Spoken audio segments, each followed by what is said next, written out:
why people stay around this place, because you're around good people. So, I mean, It was strictly your call.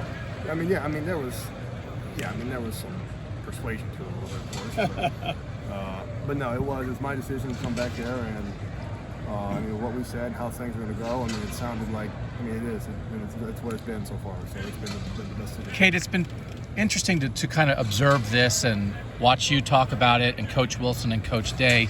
In the end, how do you think everybody handled the situation, you and your coaches, to sort of work through this, take the time needed, and then come to a decision? Oh, I think it handled it well. I think as a whole, I mean, the communication was fine. It was good. I mean, as good as it should be. I mean, the winter was awesome. We had, as a whole team, the winter was unbelievable. And I mean, through that, we're working through stuff, trying to figure out what's going to be where we're going to fit, what the defense is going to look like, and then how the offense. We knew what the offense was going to look like and where they needed somebody. And I mean, that best fit me to do what I need to do and just play ball the best I can. So you mentioned that mauling mentality. I'm curious how that kind of feeds into, say, a guy like Mitch or G or Joe or like all these guys. How does that, your kind of mentality, your kind of experience in the linebacker room kind of feed off into the other members of that room? I don't know. I just always looked at it like, I mean, I looked at like Jonathan Cooper, like that was when I came here as a freshman, like that was the one guy I've ever played with that I've been like, I want to be like you.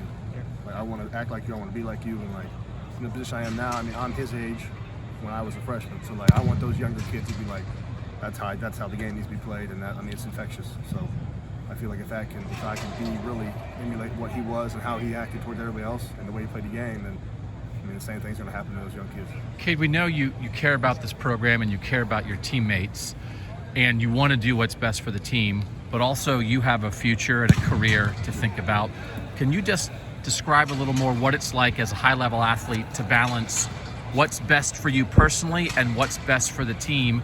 And is that difficult sometimes, or just how you processed all of that? I guess in my mind, I mean, what's best for me is, I mean, where my heart's at, that's what's going to be best for the team. Because, I mean, if my heart's not in something I don't want to do, then, I mean, I can't get everything I need to do for the team. So if I'm in it, then I mean, if I'm 100% in it with my heart and my head, then that's what's best for the team, and that's what they need. So that's how I kind of look at it. Now that feels like you're settled here. You talked about Jonathan Cooper. We know how important Coop was to this team, especially as an older leader.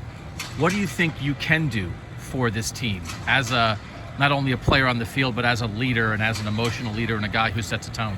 Regulate stuff. I mean, that's just kind of, really just, the linebacker group, they call themselves the regulators, but I've always kind of, in my mind, like, it's always been, you regulate stuff. You regulate what's wrong, you regulate what's right, and you just, you hold the line no matter what, whether it's politically hold the line, whether it's mentally, morally, like everything, you stay, everybody knows where you stand with something.